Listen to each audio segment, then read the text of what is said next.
Assalamualaikum warahmatullahi wabarakatuh. Waalaikumsalam. Waalaikumsalam warahmatullahi wabarakatuh. Waalaikumsalam. Salam sejahtera bagi kita semua. Om Swastiastu, Namo Buddhaya, salam kebajikan, Rahayu, Rahayu. Kami ucapkan selamat Recording datang in progress. untuk para peserta yang sudah hadir di kanal YouTube Sobat Kami Digitalks, series yang keenam maupun yang telah bergabung di Zoom online meeting ya. Selamat datang rekan-rekan sobat kami, luar biasa sekali antusiasnya. Ini sudah hampir 140 peserta dan akan bertambah lagi, luar biasa. Ini kami ingin menyapa rekan-rekan sobat kami terlebih dahulu ya. Sekedar info, sobat kami merupakan arti dari sobat keamanan informasi. Untuk mengetes dan juga mencek semangat dari rekan-rekan, boleh dikirimkan tepuk tangannya, reactionnya, boleh diberikan tepuk tangannya, reactionnya. Boleh saya lihat ini biar saya nanti enak gitu ya. Kalau mau memilih pemenang atau mau bagi-bagi hadiah, oh langsung langsung tepuk tangannya banyak gitu ya. Ya, begitu. Izin ya, Bapak dan Ibu semuanya rekan-rekan sobat kami. Ini yang telah bergabung dari penjuru Nusantara. Ini saya lihat ya. Ada Diskominfo Banten, Diskominfo Bali, dan juga rekan-rekan di sobat kami yang sudah bergabung. Terima kasih banyak. Luar biasa sekali ya. Izin saya menyapa dengan pantun ya Bapak dan Ibu, supaya lebih semangat lagi di bulan puasa, bulan suci, penuh kemenangan, penuh keberkahan. Izinkan saya menyapa dengan pantun. Ya, sekali lagi, jaga sembung, makan bakmi. Boleh dibantu cakepnya. Cakep. Habis itu minum kelapa. Cakep. Cakep. Salam hangat Cakep. untuk sobat kami. Sekali lagi, boleh minta tepuk tangan virtualnya. Luar biasa. Di sini saya ingin menyapa dan mengucapkan selamat hadir, selamat datang rekan-rekan sobat kami yang sudah bergabung ya di edisi yang keenam ini. Luar biasa. Dan saya lihat antusiasnya pesertanya semakin bertambah ya. Dan di edisi yang keenam ini kita membangun tema ya, yaitu seni membangun karir dan bisnis di era digital. Harapannya nanti rekan-rekan sobat kami bisa mengambil nilai positif, mencatat yang penting, serta nanti bisa mendukung bisnis Bapak dan Ibu atau rekan-rekan sobat kami yang ada di sini, maupun nanti bisa membantu UMKM yang ada di tempat Bapak dan Ibu sekalian atau rekan-rekan sobat kami. Baik, Bapak dan Ibu, rekan-rekan sobat kami, tak lupa kita kedatangan tamu undangan yang spesial yang kerap menemani dinamika sobat kami. Dan kami ingin menyapa kepada yang terhormat Ibu Suciatisa selaku Sekjen Kominfo Persandian Kota Yogyakarta. Selamat siang Ibu. Selamat siang, Mbak Aurel. Nggih, luar Selamat biasa. siang semuanya, nggih, Bapak Ibu, teman-teman semuanya. Nggih, matur nuwun sangat Ibu Suci sudah bergabung bersama dengan kami. Kemudian kami ingin menyapa kedua narasumber yang sudah bergabung di siang hari ini. Yang pertama, Ibu Zata Linggo, selaku Digital Personal Branding Consultant. Selamat siang, Ibu. Selamat siang, Aurel. Selamat siang, Ibu Suci. Luar biasa. Selamat siang, Zata, nggih. Selamat siang, Ibu Zata. Kemudian Ibu Zata ini tidak sendiri, rekan-rekan sobat kami. Beliau akan ditemani oleh entrepreneur and also CEO of DKU. Mungkin Bapak dan Ibu kerap kali mendengar brand DKU. Dan boleh kita sambut, dan inilah dia Ibu Yaniar Fenanda. Selamat bergabung Ibu, Ibu Nia. Selamat siang Mbak Aurel, Bu Suci, Bu Zata, dan rekan-rekan semuanya. Luar biasa sekali. Ya. Terima kasih, selamat siang. Ini saya bersama dengan ketiga perempuan yang cantik-cantik, yang menginspirasi tentunya. Nanti kita akan mendengarkan pemaparan materi pengantar diskusi dari Ibu Suci. Kemudian nanti kita akan berdinamika bersama dengan narasumber yang luar biasa di siang hari ini. Terima kasih banyak. Dan saya tadi sudah menyapa ya tamu undangan yang sudah hadir. Dan saya ingin melihat ini semangat yang ada di Zoom meeting. Saya ingin menyapa mungkin ada dari Sumatera. Sobat kami yang dari Sumatera boleh kasih jempolnya yang dari Sumatera atau yang dari Kalimantan. Boleh dikasih jempolnya. Baik, terima kasih banyak. Kemudian ada yang dari Kepulauan Jawa. Mana semangatnya? Suaranya dari Jawa. Tadi saya ada lihat dari Banten ya. Kemudian ada dari Cilacap juga sudah hadir. Baik. Sekarang saya agak naik dari Kalimantan. Ada hadir dari Kalimantan, dari Sulawesi. Baik, terima kasih. Kalau dari Sulawesi sudah, kita turun ke bawah.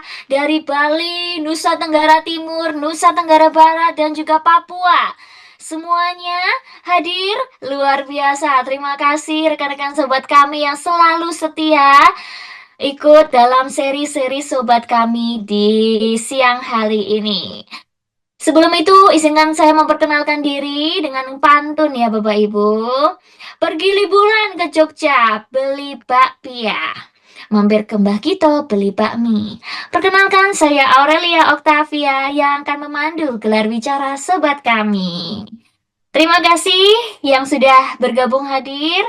Baik Bapak dan Ibu, sekedar informasi, di series yang keenam ini, Special Edition, kita akan bersama-sama berdiskusi, berbincang terkait dengan seni membangun karir dan bisnis di era digital. Dan tidak dipungkiri bahwa UMKM itu banyak sekali dinamika yang sangat dinamis di gig ekonomi ya. Dan kita perlu sebagai seorang yang punya bisnis ataupun yang kerap kali menggunakan platform media sosial, khususnya platform e-commerce, untuk memperluas jangkauan kita. Bagaimana kita dapat menarik konten yang relevan dan juga menarik ya, supaya punya daya tarik tersendiri. Mungkin nanti kita akan membahas bagaimana STP itu, segmenting, targeting, positioning sebuah brand ya. Nanti akan dijelaskan oleh narasumber yang berkompeten di bidangnya. Semoga dapat membantu Bapak dan Ibu, rekan-rekan sobat kami, khususnya nanti apabila berkolaborasi dengan UMKM atau komunitas lokal, dapat mengarahkan lebih baik. Baik. Dan kami ingin menghimbau juga, jangan lupa untuk selalu memfollow sosial media kami, @sobat kami, supaya tetap update ya, terkait dengan dinamika sobat kami setiap bulannya. Baik, untuk itu jangan lupa juga saya menghimbau ini sangat penting sekali untuk tetap menjaga ketenangan dengan cara unmute atau tidak menyalakan mikrofon saat acara berlangsung, khususnya saat pemateri sedang menyampaikan materi. Khawatirnya, takutnya nanti rekan-rekan sobat kami akan mendengar suara anomali-anomali itu ya. Jadi kami menghimbau untuk mohon untuk unmute ketika pembicara atau ada pemaparan materi sedang melangsungkan materinya. Seperti itu ya. Baik, terima kasih banyak. Kita akan masuk ke pengantar diskusi, apresiasi, semangat sekaligus pengantar dari Ibu Sekdin, yaitu Sekretaris Dinas Kominfo dan Persandian Kota Yogyakarta. Kepada yang terhormat, Ibu Suci Atisa, Ibu Suci, monggo, waktu dan tempat saya silakan. Terima kasih Mbak Aurel. Baik, Assalamualaikum warahmatullahi wabarakatuh.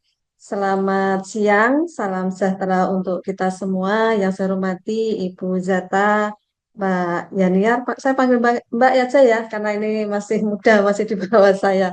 Oke, dan Bapak Ibu, teman-teman semua peserta, dan apresiasi juga untuk Bapak Ibu dari Dinas Kominfo di seluruh Indonesia, ya, yang telah berkenan hadir pada siang hari ini. Ini sungguh siang yang luar biasa pada siang hari ini karena kita kedatangan narasumber-narasumber yang hebat yang telah berkenan hadir pada siang hari ini dan teman-teman semua juga berkenan bergabung untuk mengikuti acara kami.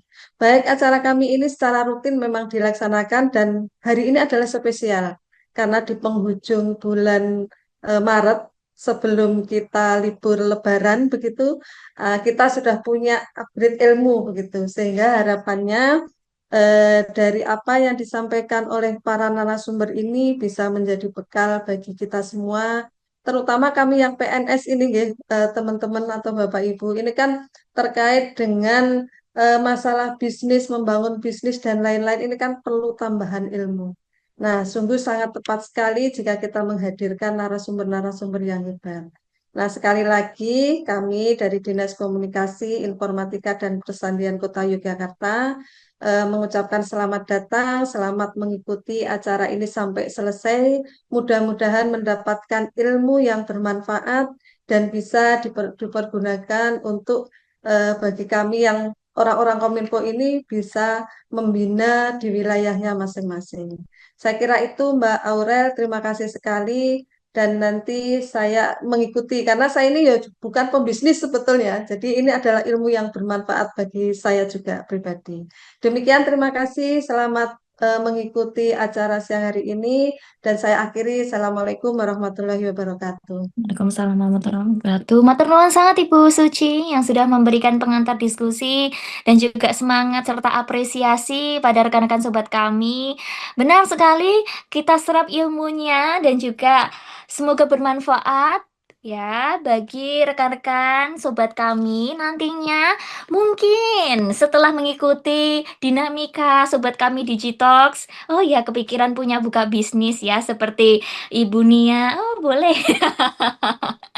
Oh ya, Bapak dan Ibu, kita akan lanjut untuk sesi foto bersama. Maka dari itu, kita akan mengundang kepada Mbak Galuh. Disilakan untuk dipandu sesi foto bersama pada siang hari ini.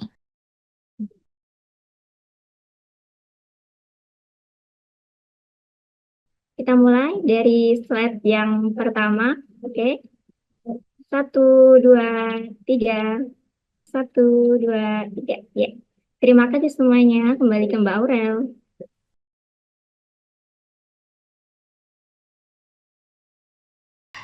Pada kesempatan kali ini mungkin kenapa kemudian saya hadir di sini karena tadi yang sempat disampaikan bahwa sekitar 2012 saya mengenal mengenai dunia online digital yang kemudian terinspirasi dan memanfaatkannya terutama dan berkaitan dengan entrepreneurship.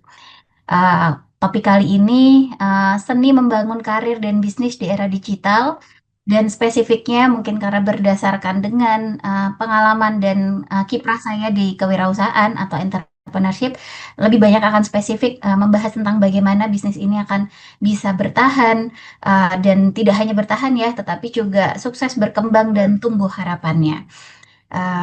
Boleh dibantu next sedikit pengantar dari saya karena kan kalau tak kenal maka tak sayang gitu ya biasanya. Jadi nama saya Nia Fernanda.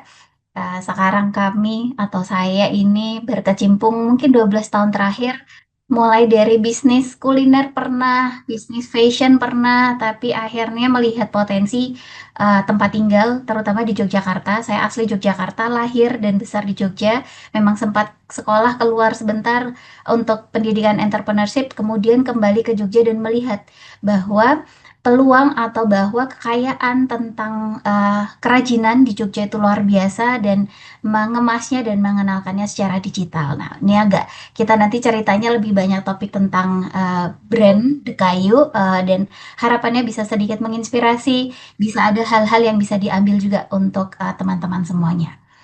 Next. Oke, nah ini sedikit pengantar juga tentang brand The Kayu. Jadi sejak 2017 saya mengembangkan usaha kerajinan, terutama kerajinan kayu, Mungkin kalau ada yang sudah pernah tahu atau mendengar, boleh di kolom chat atau di komen, oh ternyata pernah gitu ya, kasih reaction-nya. Terima kasih.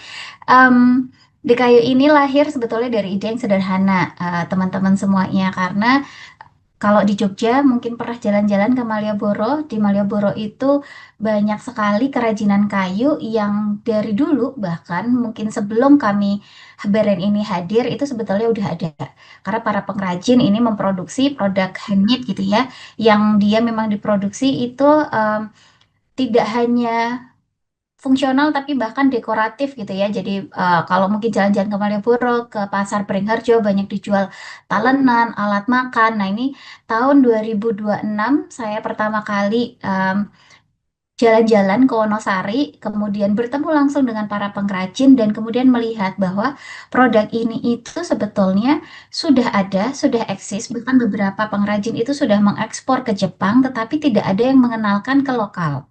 Tidak ada yang mengenalkan dengan sebaik-sebaiknya produk ini gitu ya. Kemudian singkat cerita, di situ saya punya ide sederhana bahwa produk dekoratif itu nggak hanya dipajang aja, tapi juga secara fungsional ini sebetulnya bisa digunakan. Jadi yang tadinya produk hanya sebagai produk oleh-oleh, bagaimana ya produk kerajinan kayu itu juga dipakai sehari-hari. Nah, ini beberapa contoh produknya, tapi memang mungkin yang kelihatan sudah coba dikembangkan gitu karena sejauh 7 tahun terakhir kami mengembangkan craft, kemudian juga kami jadi foto produk, bagian properti foto produk, kemudian juga jadi souvenir, dan sekarang kami mengembangkannya menjadi gift atau mungkin yang biasa dikenal dengan hampers. Beberapa kali apa namanya kami juga produk kami dipakai sebagai souvenir untuk rangkaian kenegaraan. em, dan itu yang kemudian dinilai kenapa ya produk ini spesial. Jadi mungkin itu yang akan saya ceritakan juga studi kasusnya hari ini. Next, boleh. Nah, ini mungkin bagaimana The Kayu gitu ya bisa bertahan karena kami ini 2017, kalau sekarang 2016 berarti sudah mau masuk tahun ke-7, mau tahun ke eh, hampir tahun depan 8 tahun atau bahkan kita kalau sebenarnya idenya udah dari tahun 2016 artinya sudah lewat dari 8 tahun kita mengenalkan dan memanfaatkan. Nah, ini agak kuncinya kita akan pakai memanfaatkan era digital. Karena memang bagaimana bisnis ini tidak hanya hadir, tapi sekarang ini jadi bertahan karena setelah pandemi hampir semua apa pelatihan mendorong UMKM untuk ini ya punya digitalisasi gitu harus hadir secara digital. Tapi PR-nya nggak sampai di situ. Bagaimana bisnis bisa terus tumbuh dan eh, apa berdinamika tadi bahasanya Mbak Aurel ya karena memang betul setelah masuk digital ternyata pekerjaannya nggak selesai sampai situ ya kan. Nah coba nanti kita bongkarin apa-apa yang dilakukan tips triknya seperti apa. Faktanya bahwa hari ini bisnis itu jadi nggak cukup kalau cuman punya produk aja. Saya menganggap semua rekan-rekan sudah punya produk atau sudah punya pernah kepikiran punya produknya atau punya ide-ide bisnisnya atau bahkan sudah punya dan sudah dipasarkan. Nanti sambil direflektif masing-masing, tetapi pada faktanya bahwa saat ini bisnis itu jadi nggak cukup kalau misalnya hanya punya produk bagus aja. Dan tantangannya apa? Tantangannya ternyata setelah punya produknya, PR-nya itu nggak cuman punya. Kedua, biasanya ngomongin marketing nih. Bagaimana cara memasarkannya? Bagaimana produk ini bisa dikenal? Bagaimana habis itu bisa dirasakan sama calon customer-nya kita? Sehingga biasanya kadang orang ngelihatnya bahwa betul bahwa produk itu harus bagus dulu. Kita kunci ya, memang secara kualitas kita nggak boleh karena ada yang namanya produk 4P gitu ya. P-nya pertama pasti produk. Jadi produk udah harus bagus dulu. Tapi ketika kita mau memasarkan, itu jadi produk yang bagus tuh jadi nggak cukup loh. Aku udah punya produk nih, produknya udah bagus, udah dikasih testimoni, udah aku cobain. Misalnya Lebaran sekarang punya nastar, wah masak nastar nih, bikin, di packing, kemudian dicobain ke rekan. Enak, enak, enak, tapi kemudian waktu dicoba pasarkan lebih luas, ternyata nggak hanya itu saja ya gitu. Ternyata masih punya PR yang lain. Nah, berarti artinya fenomenanya adalah produk yang bagus, punya kualitas yang bagus, masih punya PR.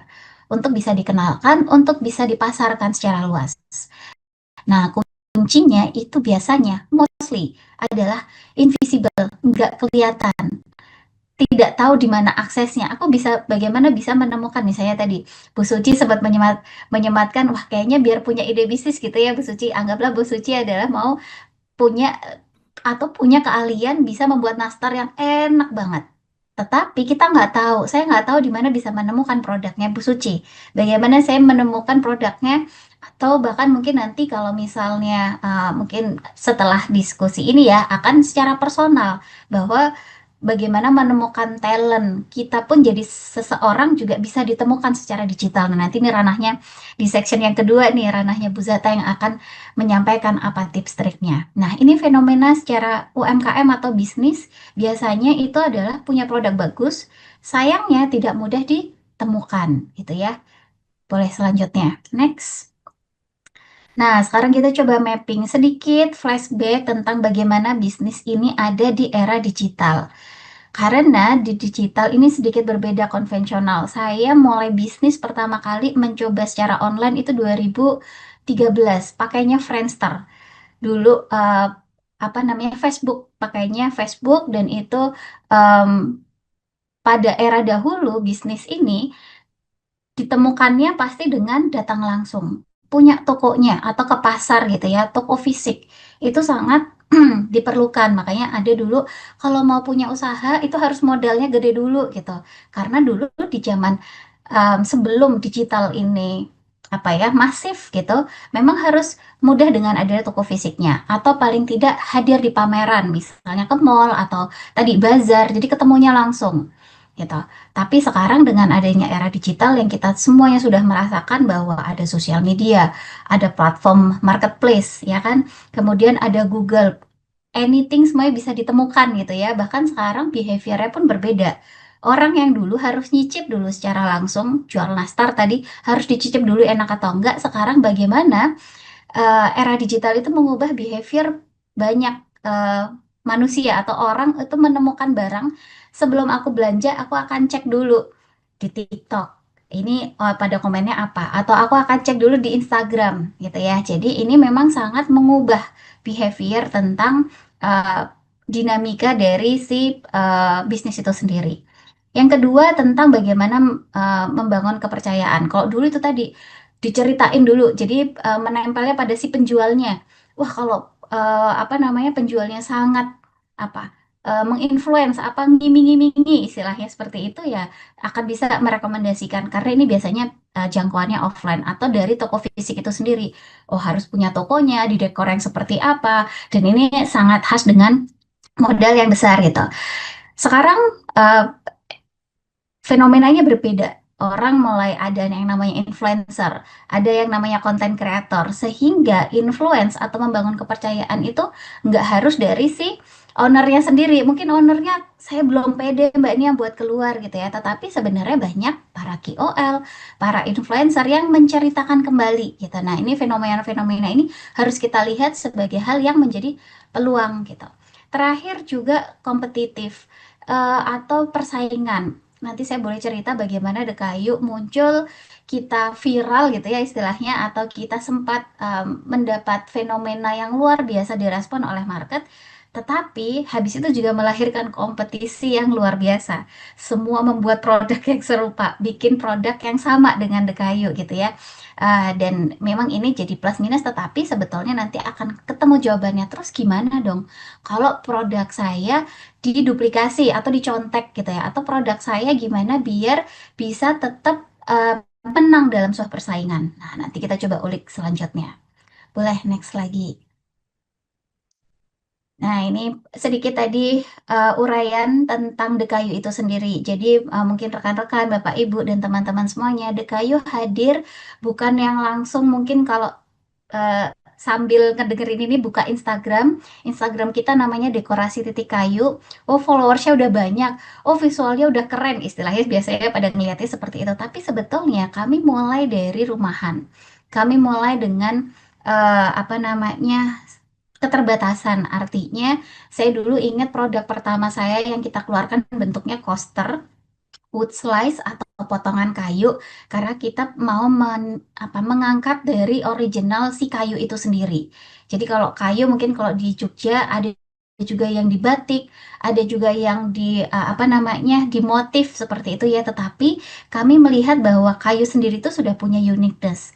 Nah, kita pengen kenalkan tidak hanya dekoratif tapi fungsional. Nah, kita akan main-main nih nanti di product knowledge-nya kita bagaimana tetap fungsional. Kita mulai dari wooden craft, kemudian kita di 2 tahun selanjutnya kita coba pack dalam bentuk gift, dan itu juga ternyata diterima. Waktu itu momentum pandemi beberapa teman-teman mungkin mengalami kesulitan karena belum siap secara digital, tetapi kami sudah hadir dulu di digital dan kita yang mendapatkan angin segar gitu sehingga kita bisa growth sampai 4 kali lipat saat itu, sehingga tim lebih besar, kapasitas produksi kita juga naik, market juga tumbuh dengan organik gitu ya. Sampai akhirnya kami menggunakan brand The Kayu dari tahun 2020. Jadi kita mulai rebranding di situ dengan brand The Kayu sampai sekarang gitu ya. Dan sekarang ini kami banyak concern ke arah premium gift, jadi produk kayu untuk masuk sebagai souvenir yang premium. Mulai dari seasonal gift series, mulai dari saat ya hari ini kayak Lebaran, Natal, Imlek, kita selalu punya produk-produknya. Dan selain itu juga kita punya yang ulang tahun, misalnya ada yang mau ke corporate atau yang souvenir nikah nih. Nah, nanti boleh calling ke kami gitu ya, hubungin ke kami. Kita mempunyai campaign besar tentang meaningful connection, dan nanti saya juga akan ceritakan kenapa harus ada meaningful connection ini gitu di The Kayu. Next. Nah, ini sedikit banyak dari yang kami lakukan karena ya saya yakin durasi 2 jam untuk membongkar bagaimana kita bisa membangun bisnis di era digital ini kayaknya nggak cukup. Nanti silahkan ke tim sobat kami gitu ya, bikin seri selanjutnya misalnya. Tetapi sedikit yang bisa saya sampaikan bahwa kita menggunakan framework 4E ini. Karena yang kami buat di awal memang kita hadir dulu gitu. Hadir tuh kan kayak membuat dulu ya, jadi kayak punya login, punya aksesnya ya, brand punya Instagramnya, punya Shopee-nya gitu, itu namanya membangun, artinya build. Tapi kemudian sebetulnya PR-nya bukan hanya sampai punya aja, tapi bagaimana kita kemudian bisa tumbuh nih bisnisnya di situ. Dan konteksnya berhasil adalah apa? Ya berhasil berarti kita maintain, karena bisnis itu cuma dua, satu survive, kedua growth, dua itu aja ya. Karena kalau untuk bisnis ngomongin sustainability, bisnis bertahan, bisa bermanfaat, menyerap banyak karyawan atau membantu gitu ya untuk ke padat karya, sebenarnya dua, harus survive dan harus tumbuh gitu. Nah, 4 hal yang saya pakai untuk mengembangkan adalah pertama, eksis. Eksis itu apa? Eksis itu hadir, atau bisnis itu harus kelihatan, harus ditunjukkan gitu ya, bisnisnya harus terlihat ya, muncul di misalnya minimal WA stories deh gitu. Minimal dari yang paling sederhana dari yang kita bisa. Karena mungkin bisa jadi ketika mulai kita pun belum punya resource yang banyak. Wah, udah antriannya banyak, saya pengen di YouTube, pengen ke TikTok, pengen ke ini, pengen ke Google, banyak. Nah, ini satu-satu dulu harus diselesaikan. Yang kedua, ketika sudah ada eksis, sudah presence gitu ya, kita harus engage. Mungkin boleh next. Langsung ini nanti frameworknya akan kita bahas satu-satu. Nah, ini yang eksis. Eksis tadi visible dulu, harus kelihatan. Karena tidak akan mungkin bisa dijangkau, menghasilkan transaksi, bahkan sampai tumbuh kalau tidak visible. Visible-nya dari mana? Minimal sosial media. Jadi karena sosial media ini istilahnya gratis, memang sih modalnya tetap kuota, tetap ada HP-nya, tetap harus ada yang diposting gitu ya, tetap ada fotonya, foto produk. Tapi minimal secara platform itu gratis, sudah disediakan. Sehingga itu udah jadi mandatory, wajib dulu harus punya. Pokoknya punya ide langsung keluarin dulu gitu ya, langsung keluarin dulu, bikin di sosial media, minimal di sosial media pribadi. Itu harus kita apa namanya, harus mulai present, mulai hadir. Kemudian kalau udah mulai mau jualan, mulai ini bisa distribusikan, punya marketplace-nya. Marketplace sekarang macam-macam, ada yang Tokopedia, ada yang Shopee, ada yang TikTok pun punya gitu ya, ada Blibli, Lazada. Di pemerintahan kita sering juga punya Padi UKM. Kemudian ada Satu Nusa, banyak platformnya. Artinya marketplace ini itu menjadi channel distribusi. Nah, ini juga harus dipunya karena orang mau belinya lewat mana gitu ya. Tadi sudah tahu tapi belinya lewat mana? Atau mungkin maunya lewat WA Mbak, boleh juga gitu. WA juga salah satu channel untuk bertransaksi ya gitu. Sekarang juga WA pun sudah ada fitur katalognya gitu, ada blastingnya. Nah, ini harus kita manfaatkan. Hampir semuanya secara digital kita manfaatkan. Terakhir, sudah mulai apa namanya bisa dikembangkan punya website gitu ya, punya homepage sendiri, punya komunitas nantinya. Sehingga era digital ini sebetulnya ketika kita memaknai ada konten gitu atau hal yang kita upload itu tuh sebenarnya bukan hanya marketing, sebenarnya itu menjadi channel distribusinya kita. Dan salah satu di Dekayu sendiri yang saya kembangkan, channel digital itu merupakan sumber revenue utama. Masih menyumbang lebih dari 80% sumber income-nya kita itu masih dari digital kita. Nah, nanti kita urai lagi. Yang kedua, next adalah engage. Nah, engage ini sebenarnya lebih dari tadi kan sudah hadir, sudah punya. Kemudian apa harus ngapain ini di channel-channel ini? Ya, kemudian harus dibangun relasi. Makanya ada kalau pengelolaan sosial media, kemudian mikirin gimana ya kontennya biar ramai-ramai di likes, di komen gitu ya. Sebetulnya kuncinya sebetulnya adalah mau membangun eh, koneksi. Biar apa? Biar kita semakin dikenal karena kalau misalnya semakin kehadirannya dan tadi engagementnya tinggi itu kemudian jangkauan kita di digital itu semakin luas gitu dan dengan itu makanya kita mulai ada yang mikirin social media planner, content plan gitu ya. Kita nanti belajar nanti ini kalau diulik akan jadi satu section khusus nih ya gitu di tempat sosial media optimasi. Tetapi intinya apa sih yang mau kita share gitu. Yang paling penting yang kita share, selain kita juga berjualan, menceritakan ngomongin fiturnya produknya kita, kenapa sih tadi nastarnya enak? Oh, karena dia misalnya pakai apa, Wisman misalnya bahan bakunya, ada kelebihan. Tapi jangan lupa, kita harus juga membuat konten atau membuat komunikasi yang dengan basic storytelling.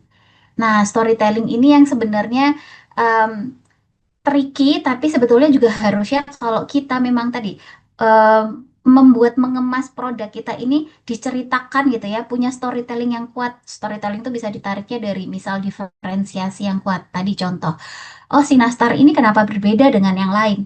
Nastar ini selain bahan bakunya premium, ini dibuat oleh ibu-ibu di misalnya di kampung yang memang dia itu eh, apa namanya memanfaatkan waktunya selain entah melakukan kegiatan sehari-harinya juga memproduksi. Jadi misalnya ada sesuatu yang istimewa yang bisa keceritakan dari cara proses pembuatannya atau siapa yang membuat. Nah, ini bisa jadi storytelling tuh di situ. Jadi storytelling ini bisa jadi bukan yang harus aduh idenya apa ya Mbak biar storytellingnya ngena gitu. Tapi nanti bisa di breakdown tuh. Mulainya pakai analisa SWOT.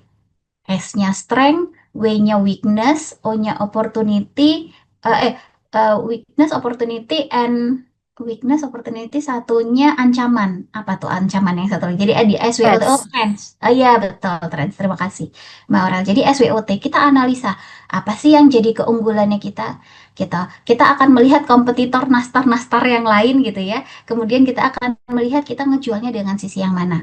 Nanti saya akan ngasih contoh juga yang kita lakukan di Dekayo. Tetapi kuncinya setelah eksis harus engage, gitu ya, membangun interaksi, gitu. Bisa pakai tolong tulis apa komen di sini, gitu-gitu. Biasanya itu pancingan-pancingan ketika kita membuat konten, kemudian konten kita itu harusnya engage, bisa membangun hubungan. Selain kita juga mengedukasi, gitu ya. Jadi kita membangun kepercayaan, gitu. Next. Wah, tinggal 5 menit lagi masih panjang, ternyata saya akan ngebut semakin ngebut. Yang ketiga adalah experience. Tadi sudah eksis, udah hadir, engage, kemudian experience. Experience ini biasanya akan melihat tadi, produk sekarang jangan cuma produk aja, jangan cuma nastar aja. Kita bahkan pikirin gitu ya, packagingnya kayak apa, packaging bahkan tadi produknya misalnya keripik, jangan cuma diplastikin gitu ya, dikasih di depannya. Packagingnya apa, bagaimana nanti ngomongin branding nih di sini gitu ya. Kita coba munculin visualnya. Kalau bisa munculin personalisasi. Sekarang orang sangat senang mention dengan namanya gitu ya, sangat personal gitu ya, kita menghargai. Jadi si penerima ini merasa istimewa. Tambah terakhir adalah storytelling itu masukin agar istimewanya tuh terkomunikasikan. Next, yang terakhir, habis itu baru expand. Jadi ketika ketiga tadi, yang membuat bisnis itu semakin dikenal secara luas. Nah, expand ini bisa macam-macam. Di Dekayu sendiri kita memanfaatkan dengan corporate client, kita melayani dengan pesanan yang besar. Kita juga melayani pesanan white label. Jadi, bisa iya Dekayu menerima pesanan yang nggak mau ada nama brand Dekayunya. Untuk melebarkan expand, kita memenuhi itu karena kita pengen customize. Jadi kita memproduksi produk-produk untuk perusahaan besar gitu ya, yang kemudian kita develop khusus. Kita kolaborasi dengan brand. Dekayu sering sekali saya collab brand gitu ya dengan brand kosmetik, nggak nyambung pun ternyata itu akan melebarkan lagi loh marketnya Dekayu ya, dengan kolaborasi dengan brand, kolaborasi dengan komunitas kita. Kemudian kita juga bisa ekspansi market. Nah, itu adalah 4E. Next, selanjutnya.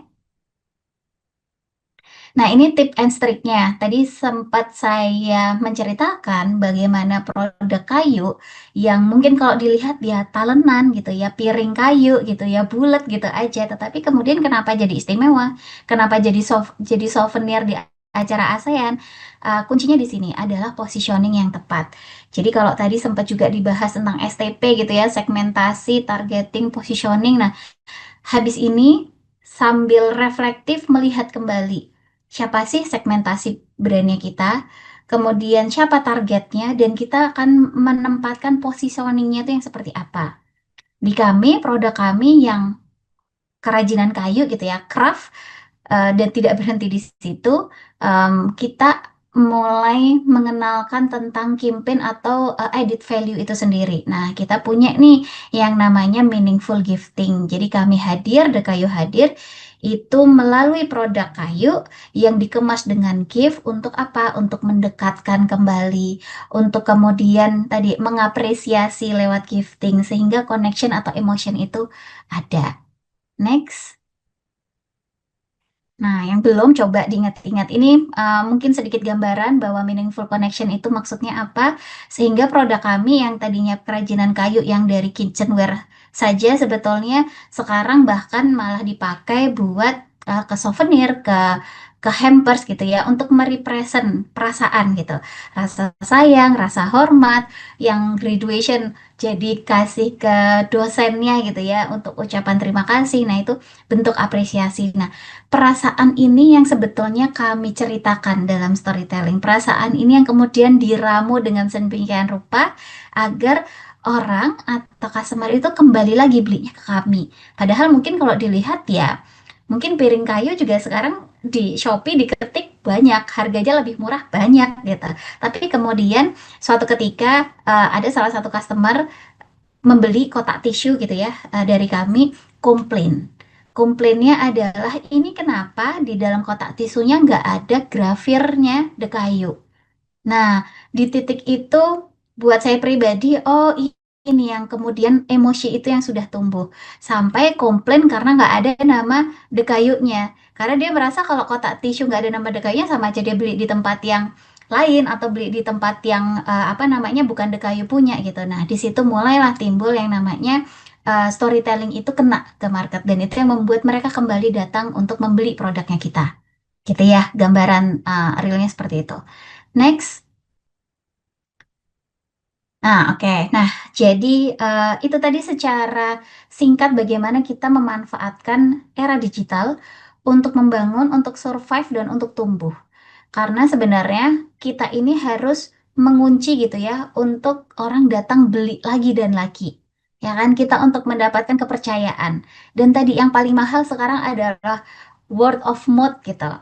Karena platform mudah sekali, orang juga kesel gitu ya. Aduh, nggak cocok dikit langsung posting di threads gitu ya. Itu juga kita harus berhati-hati gitu, sehingga kita juga harus kembali lagi pada tadi produk yang bagus, cara menceritakannya juga bagus gitu, dan kita digital presence.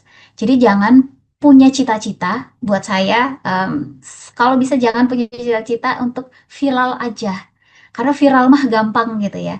Gitu. Jadi kalau viral rame tapi cuman sekali aja dan kita tidak siap bagaimana nge-manage-nya, itu juga nanti akan tenggelam dengan cepat.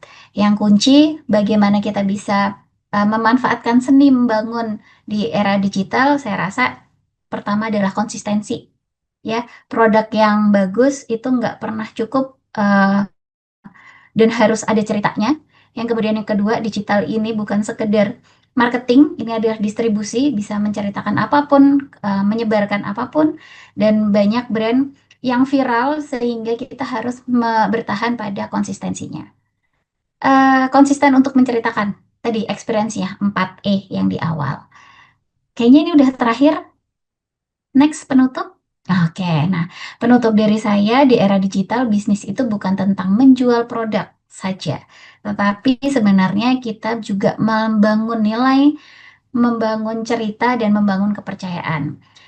Kalau kita melihat bahwa digital ini adalah peluang, peluang untuk yang tidak terbatas gitu ya, dan peluang ini hanya dimiliki oleh mereka yang berani kelihatan digital presence dulu, yang mau beradaptasi gitu ya, belajar terus, ketemu terus masalah, beradaptasi dengan fenomena digital yang ada, dan konsisten. Jadi bisnis yang bertahan bukan yang paling besar, tapi yang paling relevan untuk yang saat ini. Saya rasa itu dari saya, kurang lebihnya mohon maaf, mungkin nanti bisa kita explore lagi di question gitu ya. Terima kasih Mbak Aurel. Assalamualaikum warahmatullahi wabarakatuh.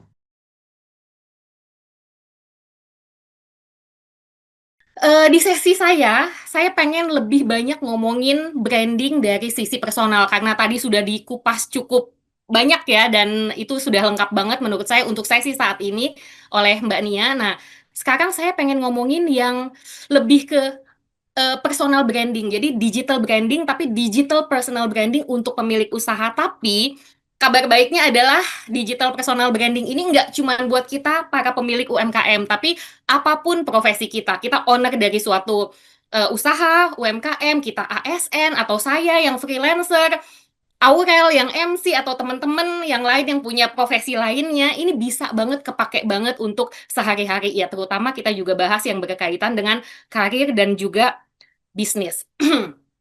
Tadi saya sudah diperkenalkan dengan cukup baik oleh Mbak Aurel gitu ya, tapi bagian ini saya skip aja gitu ya karena sudah lengkap banget tadi.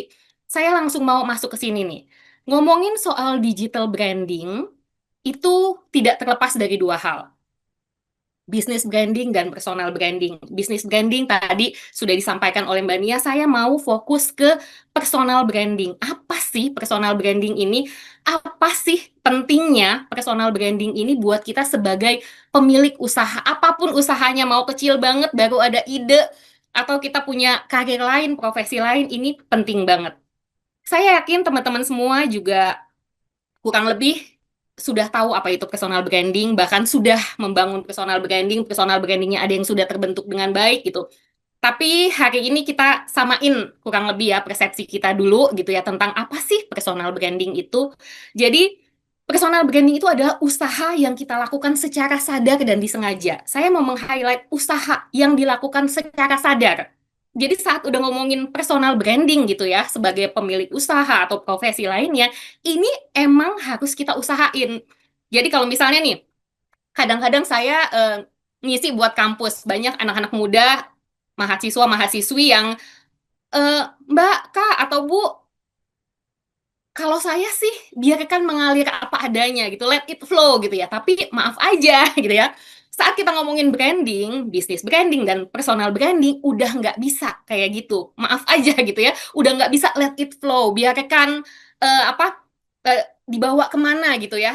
Ya kalau dibawanya ke tempat yang bagus yang kita inginkan, kalau dibawanya ke sesuatu yang tidak kita inginkan gitu, saya punya cerita gitu soal itu nanti saya sampaikan.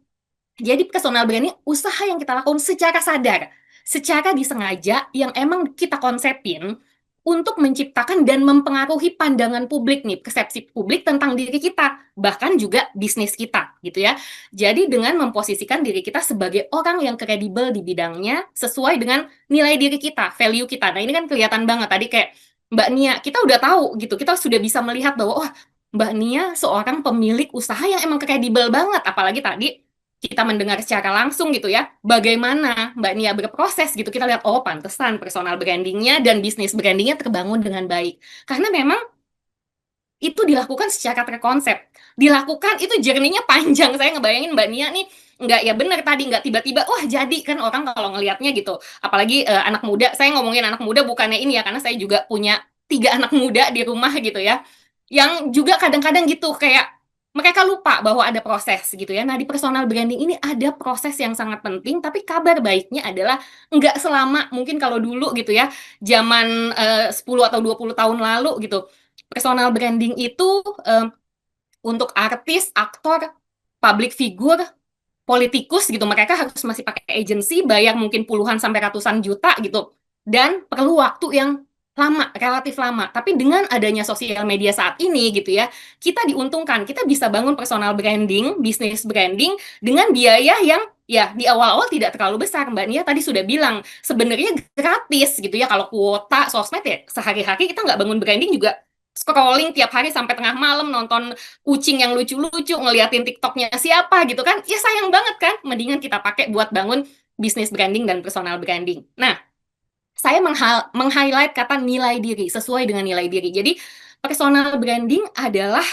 usaha kita ya untuk ngasih tahu ke orang lain bahwa kita seperti ini loh, kita kredibel seperti ini, tapi sesuai dengan value diri kita, sesuai dengan nilai diri kita. Karena kalau nggak sesuai dengan nilai diri, ya jadi-jadinya mungkin yang banyak dibilang sekarang pansos gitu ya, panjat sosial, social climber, social climbing gitu, yang dia bilang dia pengen dilihat orang seperti ini gitu, tapi sebenarnya tidak. Nah, itu yang kita hindarin. Jadi, personal branding adalah kita menampilkan diri kita, versi terbaik diri kita sesuai dengan nilai diri. Oke, nanti kita bahas lebih lanjut. Nah, saya suka banget dengan kata-katanya dari Jay-Z ini, sampai sering saya jadiin quotes gitu ya di sesi personal branding. Dia bilang, I am not a businessman. I am a businessman gitu. Jadi saat ngomongin personal branding gitu ya, diri kita nih, diri kita ini adalah bisnisnya. Kita udah punya bisnis yang bagus gitu. Apapun bisnis kita, saat ngomongin personal branding ya udah bisnisnya adalah diri kita. Nah, ini kan pertaruhannya adalah diri kita sendiri gitu. Saat misalnya ada hal-hal yang tidak diinginkan yang rugi kita, saat personal branding kita tidak terbangun dengan baik, ruginya kita. Taruhannya diri kita loh. Jadi sayang banget gitu kalau personal branding ini nggak kita manfaatkan, kita lakukan dengan baik gitu ya. Atau kalau tadi tuh let it flow gitu ya. Iya kalau jadinya baik. Kalau enggak gitu. Makanya saat kita memutuskan ya sebagai pemilik usaha untuk bangun personal branding, artinya kita udah sama nih. Saat ngurusin bisnis kita serius banget kan, kita maksimal banget. Saat ngurusin personal branding kita juga harusnya effortnya kurang lebih sama gitu ya, usahanya kurang lebih sama. Oke, karena suka nggak suka, kita adalah brand. Tadi saya udah bilang gitu kan, eh, nggak bangun personal branding, nggak bangun bisnis branding, tapi teman-teman saya yakin udah pada punya Facebook, punya Threads, X, TikTok, dan lain-lain, dan pasti udah sering posting gitu kan. Suka nggak suka kita adalah brand. Kita nggak bangun personal branding, tapi orang udah kenal diri kita dari sosial media kita. Nah, mereka apapun yang kita sampaikan gitu, mereka akan lihat gitu. Lah, kenapa nggak kita sampai ini tuh secara terkonsep gitu ya? Kan orang tuh pasti akan ngelihat sosial media kita, mereka akan menganggap kita seperti ini. Sekalian aja saya arahin nih, gimana caranya biar orang lain, calon konsumen kita, calon investor kita, dan lain-lain melihat kita sesuai apa yang kita inginkan, sesuai dengan kredibilitas kita, gitu ya. Personal branding ini nanti dibaca-baca aja ya. Nanti boleh silakan di-share ya Mbak Aurel kalau ada teman-teman yang minta gitu. Personal branding ini manfaatnya banyak banget gitu ya, terutama buat kita pemilik usaha, buat profesi kita, buat siapapun kita gitu. Tapi ada satu yang dari banyak list ini ya, dan masih banyak lagi, ada satu lagi nih yang mau saya highlight sesuai dengan pengalaman diri saya gitu.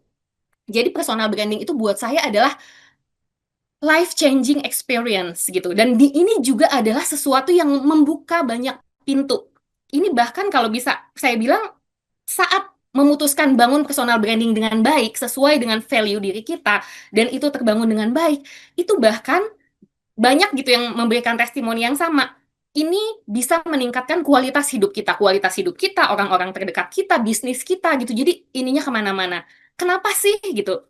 Ya sebenarnya sesimpel ya karena bangun personal branding itu meningkatkan kepercayaan diri kita. Saat percaya diri kita meningkat, harapannya mudah-mudahan insya Allah bisnis kita, hubungan kita, relation kita dengan yang lain juga meningkat, kemudian bisnis lebih maju, kita pun akhirnya terjadi peningkatan penjualan gitu. Kalau kita pemilik usaha, makin kredibel, kemudian akhirnya kita jadi punya waktu lebih, kita punya materi lebih misalnya yang bisa kita bagikan juga kepada orang lain, kita bagiin pekerjaan kepada orang lain, itu kan menambah kualitas hidup kita gitu. Jadinya kita berasa lebih konten, lebih puas gitu dalam hidup gitu. Jadi filosofi dari personal brand itu bahkan seluas itu gitu menurut saya gitu. Jadi kalaupun misalnya belum tertarik nih buat bangun personal branding, entar-entar aja kalau butuh gitu. Sebenarnya menurut saya saat ini pun gitu ya, belum niat bangun personal branding pun, ayo lakukan aja karena nggak ada ruginya juga, banyak banget manfaatnya. Oke, nah tahapan personal branding. Nah ini kalau saya punya tim namanya Branding You gitu ya. Kita ini biasanya untuk memastikan bangun personal branding buat klien dan lain-lain ini berhasil gitu, berjalan dengan baik, kita ada 4 tahapan. Pertama, mindset branding, kedua, canvas branding, ketiga, authentic branding, dan keempat gitu ya. Salah satu yang akan kita bahas hari ini adalah digital branding. Apa sih empat-empat ini apa sih? Wah, udah kebayang sih ya dari ininya, tapi mindset branding tadi Aurel juga udah bahas soal ini ya. Ini sekilas aja bahwa saat memutuskan mau bangun personal branding, kita sudah harus punya mindset yang tepat. Kalau di sini mungkin saya tidak merasa ada yang berpikiran macam-macam ya. Tapi kalau sering nih, saya sering banget ngisi di kampus, sering banget yang ngomong gini, Mbak Zata, saya mau bangun personal branding, tapi saya malu. Mbak Zata, saya mau bikin personal branding, tapi boleh nggak saya bikin akun baru yang ngumpet-ngumpet, nggak ada tante saya, nggak ada ibu saya, nggak ada teman kuliah saya. Intinya adalah masih takut untuk bangun personal branding, masih takut dengan judgement dari orang lain gitu. Itu manusiawi banget gitu ya. Tapi saya harapkan saat mulai bangun personal branding itu ya kita sudah punya growth mindset, punya mindset bertumbuh gitu. Maunya ya pokoknya saya mau bangun personal branding untuk keuntungan diri saya dan orang-orang terdekat gitu ya, dan bermanfaat buat orang lainnya ya. Saat ada yang mau menjatuhkan, ngomong jelek, yang merugikan kita ya sebaiknya kita sudah mulai bisa mengatur itu. Nggak bisa mungkin langsung hilang atau gimana ya, namanya manusia, overthinking pasti ada dan lain-lain. Tapi kita bisa memanage itu sehingga kita nggak berhenti bangun personal branding atau nggak setengah-setengah. Dan yang terpenting adalah mau terus belajar. Seperti misalnya ya hadir di sesi-sesi seperti ini gitu, yang sesi gratisan banyak banget ya. Saya ngebayangin yang sesi berbayar aja kita mau datang gitu, apalagi yang gratisan gitu. Jadi belajar sebanyak mungkin gitu. Nggak usah, maksudnya belajar sebanyak mungkin bukan jadi beban buat kita ya, tapi kalau memang ada kelegaan waktu, ada kesempatan dan lain-lain, mengisi diri dengan seminar-seminar seperti ini, menurut saya ini salah satu untuk bikin kita punya growth mindset. Oke, anggap saja kita sudah punya mindset yang tepat mau bangun personal branding. Oke, sebagai pemilik usaha, saya mau bangun personal branding gitu ya. Lalu, langkah kedua adalah canvas branding. Ini sebenarnya simpelnya adalah ngutak-ngatik, nyoret-nyoret, canvassing. Saya mau dikenal sebagai apa sih? Sebagai siapa? Mau dikaitin dengan bisnis, mau dengan apa, terserah gitu. Intinya adalah kita menentukan, oke, saya mau dikenal sebagai seorang pemilik usaha kuliner di Jogja yang terkenal seperti bla bla bla bla gitu ya. Jadi kita ada beberapa poin gitu misalnya yang ingin kita orang kalau mendengar kata-kata ini mereka ingatnya kita atau mereka ingatnya bisnis kita. Intinya adalah kita cari tahu kita ingin dikenal sebagai apa atau sebagai siapa. Ini ngomongin ini bisa satu sesi sendiri ya, mudah-mudahan nanti ada kesempatan lagi kita bicara lebih luas lagi soal ini. Anggap aja kita sudah menemukan, saya ingin dikenal sebagai pemilik usaha kuliner roti yang paling enak dan harga terjangkau di Jogja, misalnya kayak gitu ya. Sudah dapat nih personal brandingnya atau bisnis branding kalau kita mau ngomongin bisnis branding. Langkah ketiga adalah authentic branding. Ini di sini nih, ya sesuai namanya, ini adalah bagian kita cek dan recheck lagi. Personal branding yang sedang kita bangun, sedang kita konsepin, sedang kita bikin, ini udah sesuai belum ya dengan diri kita gitu. Karena personal branding adalah tentang menjadi versi terbaik diri sendiri. Be the best version of yourself gitu. Saya ingat banget awal-awal dulu pas masih pandemi, saya sering ngisi Zoominar untuk mahasiswa juga. Itu ada yang ngomong gini, salah satu mahasiswa ngomong gini, Mbak Zata, buat saya tuh bangun personal branding itu ya sebenarnya nggak otentik. Gimana mau otentik? Karena kan itu kita nggak bisa jadi diri sendiri. Siapa bilang? Personal branding, ada kata personal, ada kata personal di situ ya, justru kita harus personal banget, harus jadi diri sendiri banget gitu. Loh, tapi kalau saya lihat-lihat orang-orang kalau bangun personal branding tuh kayaknya wah bagaimana gini-gini. Nah, makanya balik lagi tadi ke definisi personal branding, ya harus bangun personal branding sesuai dengan value diri kita gitu. Tidak jadi orang lain, terinspirasi boleh, tapi tidak berusaha jadi orang lain atau sesuatu yang kita bukan itu. Nah, authentic branding tadi, makanya mindset branding udah dapet kita mau bangun personal branding seperti apa gitu ya. Lalu kemudian di sini cek dan recheck, maksudnya gini, sesuai belum ya dengan diri saya? Kita tetap harus jadi diri kita sendiri, be the best version of yourself. Jadi diri kita yang terpoles. Saya mau kasih analogi seperti ini. Em, Misalnya nih, saya lagi di rumah gitu ya, saya lebih banyak kerja dari rumah gitu, kemudian ada teman saya nelpon saya, tak, udah mau lebaran nih, gue mampir ya, mau nganter makanan nih gitu. Ada nih sedikit kue-kue bikinan sendiri gitu ya. Misalnya masih pagi nih, saya masih pakai daster, lagi masih nyapu-nyapu gitu. Terus saya bilang, oh iya udah datang aja, mampir aja. Oke, gue nanti diantar sama suami ya gitu, atau misalnya sama adekku ya gitu-gitu. Oh iya ya mampir aja gitu. Udah abis nerima telepon itu ya udah saya tetap lanjut beres-beres apa, masih belum mandi, masih mungkin rambut masih acak-acakan gitu, belum nyisir banget, masih pakai daster. Kemudian mungkin 5 atau 10 menit kemudian bel berbunyi, saya ke depan, kemudian saya menerima gitu, makasih banyak ya, makasih udah mampir gini-gini. Saya juga misalnya dia diantar sama adiknya gitu, misalnya saya basa-basi, oh ini adik lo ya gini-gini, apa kabar ya gitu. Udah, itu bagian pertama. Lalu bagaimana kalau skenario kedua? Saya ditelepon oleh teman saya, tak gue mau mampir ya, bawa makanan buat ini lebaran gitu kan. Oh iya ya. Habis tutup telepon, saya buru-buru, oke lah nggak keburu ya mandi gitu ya. Saya langsung ngaca, sisiran dikit, udah pakai bedak tipis-tipis gitu ya. Ya mungkin bolehlah pakai lipstick tipis aja, atau minimal bedakan sisiran, dan kemudian saya ganti baju yang lebih proper. Baju rumah tetap gitu kan, saya punya banyak baju rumah endorse yang bagus-bagus gitu kan. Udah saya ganti aja gitu kan.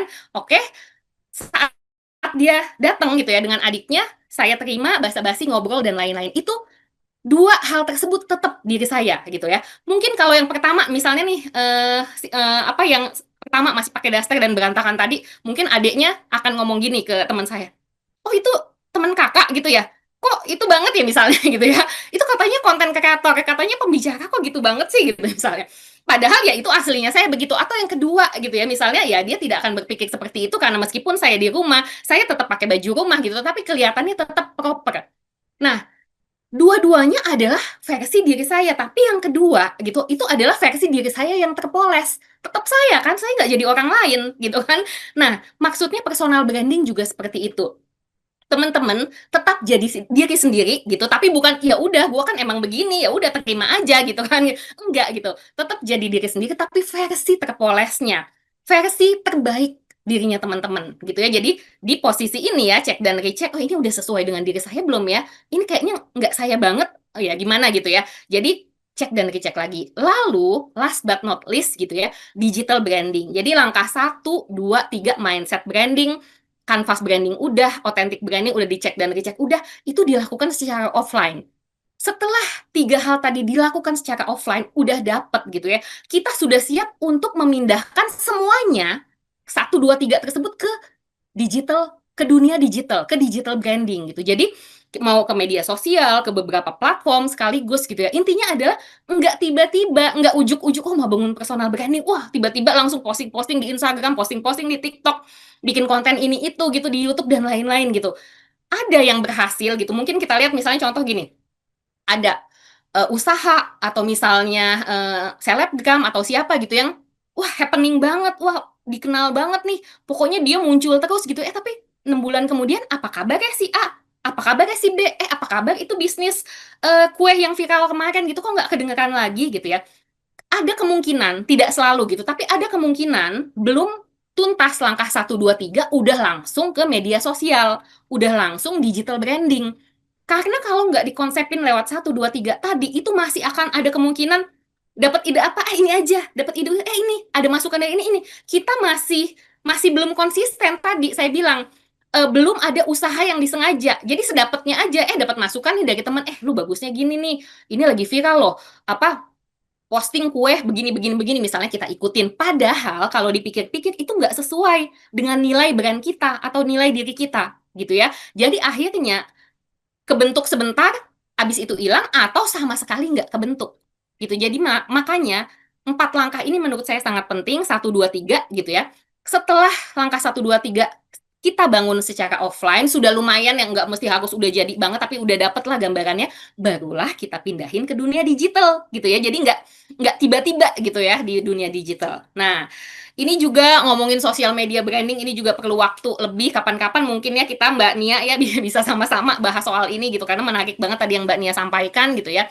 Intinya adalah ya kalau kita mau melakukan digital branding itu sudah benar-benar kita cek dan recheck lagi nih. Media sosial kita yang mau dipakai apa? Kita audit lagi. Misalnya gini, oke, saya sudah memutuskan bangun personal branding. Saya audit, saya punya berapa media sosial. Wah, ternyata saya punya 10. Ada TikTok, ada Instagram, ada Threads, ada X, ada YouTube, ada segala macam gitu. Tapi apakah saya yang masih sendiri, apalagi teman-teman ya, pemilik UMKM, kita tahu banget rasanya ya, belum ada budget gitu mungkin untuk bayar orang gitu, atau masih sibuk sambil ngurusin bisnis, ngurusin personal branding juga, gimana? Makanya perlu banget untuk memilih media sosial. Jadi kalau kita punya 10, nggak berarti kita mengeluarkan usaha untuk ke-10-nya. Nanti bisnis kita nggak kepegang gitu kan, takutnya seperti itu. Jadi pilih aja dulu platform yang ingin kita maksimalin. Misalnya ini, sekarang nih, yang memang banyak dipakai orang ya TikTok sama Instagram. Ya udah, fokus aja kedua itu. Gitu. Lalu kemudian tentuin USP-nya. Nah, USP ini Unique Selling Proposition, ini bisa dipakai untuk bisnis branding maupun personal branding. Ini ada masih macam-macam, panjang, teman-teman silakan dibaca gitu. Nanti kalau ada waktu kita bahas lagi, tapi saya mau ke bagian sini.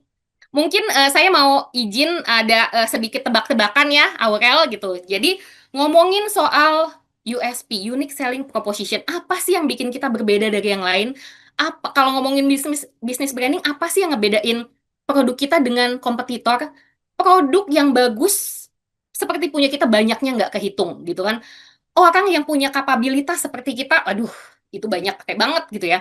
Gimana caranya kita bisa stand out? Kalau orang ada yang nanya, saya mau souvenir kayu yang unik, yang storytellingnya kuat, di kayu aja gitu kan. Orang tuh langsung kepikiran produk kita. Atau misalnya, saya tuh pengen ke Jogja, saya mau beli oleh-oleh gitu ya. Misalnya saya nanya sama Aurel gitu, roti apa yang enak ya buat bawa apa saya bawa balik lagi ke Jakarta. Terus Aurel langsung dengan cepat menyebutkan sebuah brand gitu kan. Itu artinya ada keunikan yang dalam waktu singkat, hanya dalam beberapa detik orang langsung ingat gitu ya. Nah, sekarang saya pengen teman-teman siap-siap, boleh tulis di kolom komentar aja. Nanti ada hadiah gitu. Jadi hadiahnya ada dari tebak-tebakan ini dan mungkin nanti ada dari pertanyaan juga. Dalam 3 detik gitu ya. Teman-teman nanti tolong jawabnya di chat ya. Dalam 3 detik, siapa yang terlintas di kepala teman-teman saat saya menyebutkan 2 kata ini, dessert box plus kekinian. Nah ini sih sebenarnya karena deket di rumah saya di Depok gitu ya, saya pakai ini. Boleh dong tulis di kolom komentar. Beberapa orang nanti, sebentar ya, saya sambil buka chat. Agak lemot nih laptop saya, sebentar. Sudah ada boleh yang mau tulis-tulis aja nanti dipilih. Oke, bentar ya, saya sambil scroll ke bawah. Wow, oke, stop. Stop, cukup. Cukup, nanti silakan Aurel kirim aja ke saya kalau sudah pilih pemenangnya ya. Tapi saya mau langsung, udah ada yang jawab. Stop ya ngetiknya.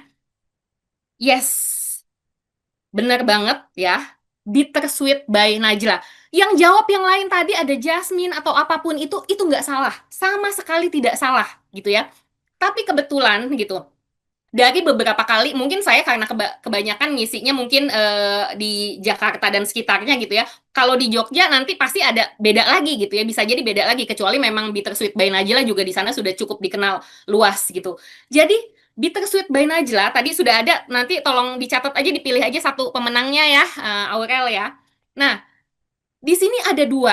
Ada bisnis branding, ada personal branding. Bittersweet by Najla ini bisnis brandingnya. Kemudian Najla Bishir ini dikenalnya belakangan, jadi orang taunya Bittersweet by Najla dulu gitu. Karena saya inget banget masih zaman PES dulu, wah pasti di sini belum Aurel pasti nggak tahu PES. Itu tuh jadul banget gitu ya, mungkin 10 tahun yang lalu gitu ya.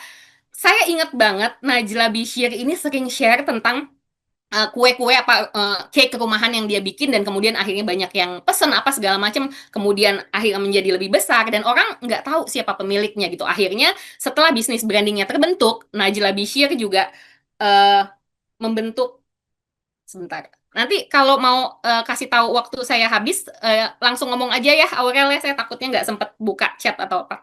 Nah, kemudian Najla Bishir merasa bahwa dia perlu juga bangun personal branding karena dia sudah sampai buka beberapa toko di seluruh Indonesia gitu ya. Jadi ini contoh dari bisnis branding dan personal branding. Oke, lagi. Siap ya? Ada lagi nih, kayaknya hadiahnya masih ada. Tebak-tebakan dalam 3 detik, siapa yang terlintas di kepala teman-teman saat saya menyebutkan atau membacakan kata-kata ini, pembawa berita tegas berwibawa. Silakan. Pembawa berita tegas berwibawa. Banyak banget pasti nih yang udah langsung bisa menebak. Saya sambil lihat. Wah, ini mah langsung ini ya. Oke, sudah cukup. Jawabannya semua sudah ini nanti Aurel silakan pilih, saya kasih bebannya ke Aurel. Biar saya nggak dihujat gitu ya, nggak milih. Oke, jawabannya benar sekali teman-teman. Sudah bisa dilihat di kolom chat, kebanyakan jawabannya adalah Najwa Shihab. Nah, kalau misalnya nih, saya beberapa kali gitu, menyampaikan ini banyak yang misalnya jawab Desi Anwar. Nggak salah, benar. Dan ketahuan, itu umurnya pasti seumuran saya gitu. Udah 40 plus-plusnya banyak gitu ya. Karena mungkin kalau anak sekarang gitu ya, nggak banyak yang dengar Desi Anwar. Kebanyakan taunya Najwa Shihab gitu. Jadi tidak ada yang salah gitu. Tapi kebetulan, kebanyakan gitu ya, dari beberapa sampel, saya tanya, suruh nggak pakai mikir, jawabannya siapa? Mereka langsung menyebut Najwa Shihab. Atau ada juga yang jawab, saya lupa, cowok gitu ya, pembawa berita terkenal juga gitu. Nggak salah juga karena saya tidak bilang misalnya harus laki, saya lupa tadi, oh ya, saya nggak bilang bahwa cewek kan gitu. Jadi kalau ada yang jawab cowok juga sebenarnya benar gitu. Cuman di tebak-tebakan kali ini gitu, kebetulan dari beberapa sampel kebanyakan jawabnya Najwa Shihab. Nah, itu tadi adalah contoh USP. Maksudnya gini, biar teman-teman kebayang. Saya ini pengen kalau ada yang orang ngomongin, Eh, saya mau ngadain acara nih di Jogja. Di Jogja nih MC yang fun, yang asik ngebawainnya yang bagus siapa sih? Terus saya gitu ya, karena udah pernah kenal Aurel, udah pernah melihat Aurel membawakan acara, saya langsung Aurel gitu kan, nih IG-nya gitu kan. Harapannya adalah seperti itu. Cuman 2, 3 kata orang langsung inget kita gitu. Nah, bukan berarti kayak Najwa Shihab atau yang lainnya teman-teman harus dikenal di seluruh Indonesia, tidak. Tapi personal branding yang berhasil itu yang sudah mulai menunjukkan hasil yang berhasil adalah kita dikenal minimal di bidang kita. Kayak tadi saya ngomongin Aurel. Kan orang ngomongin MC di Jogja yang bagus siapa sih? Saya langsung kepikiran Aurel. Gitu ya. Bukan berarti wah semua teman saya kenal Aurel, tahu Aurel, tidak gitu ya. Tapi di bidangnya Aurel dikenal di bidangnya gitu. Jadi personal brandingnya sudah terbangun. Jadi mau tahu udah sukses atau udah bener belum nih saya bangun personal branding? Udah ada 1-2 yang DM, udah oke tuh, berarti sudah mulai terbangun. Udah ada beberapa orang mereferensikan, berarti sudah terbangun. Go for it gitu, lanjutin, maksimalin lagi. Nah, waktu saya masih berapa menit, Aurel? Mohon izin Ibu Zata, tadi saya sudah ingatkan waktunya sudah habis. Oh, sudah habis. Oke. Harus nanya. Mungkin ya diberikan closing statement yang ingin Ibu berikan ke audiens sobat kami. Oke. Silakan. Siap. Makasih. Saya soalnya kalau nggak diingetin langsung suka bablas gitu, saking serunya gitu. Jadi teman-teman semua gitu, bangun personal branding itu menurut saya suatu keharusan apapun profesi kita, terutama kalau kita adalah pemilik bisnis gitu. Karena ya setahun belakangan ini gitu, saya memperhatikan bahwa sekarang ada yang namanya founder konten, di mana konten-konten dari founder pemilik bisnis itu lebih banyak dinikmati. Jadi kalau tadi Mbak Nia bilang benar banget gitu bahwa kita bisa ada call key opinion leader, ada influencer, ada artis atau siapa yang kita bisa minta bantuan mereka untuk bantuin gitu ya, memperkenalkan bisnis kita. Tapi di era attention ekonomi seperti saat ini, di era creators ekonomi seperti saat ini, atau kita sebagai pemilik UMKM yang belum ada budget misalnya ya untuk bayar call influencer, saya saranin kita mulai dari diri kita sendiri dulu, bangun personal branding, karena kita harus jadi KOL dan influencer dari brand kita sendiri, dari merek kita sendiri, dari profesi kita sendiri gitu ya. Oke, nanti kalau sudah ada kelebihan uang, memang sudah ada budgetnya, memang sudah ada konsepnya gitu untuk bekerja sama dengan KOL, influencer dan lain-lain, eh, lakukan gitu. Tapi untuk sekarang, untuk memulai jadiin diri kita ini sebagai influencer dari bisnis kita, kita ambasador dari bisnis kita gitu. Karena mumpung sekarang ya di era creators ekonomi ini semua orang bisa jadi kreator, semua orang bisa berbagi di media sosial. Lakukan aja gitu, semangat langsung. Habis ini langsung dimaksimalin lagi personal brandingnya. Oke, itu dari saya balikin lagi ke Aurel.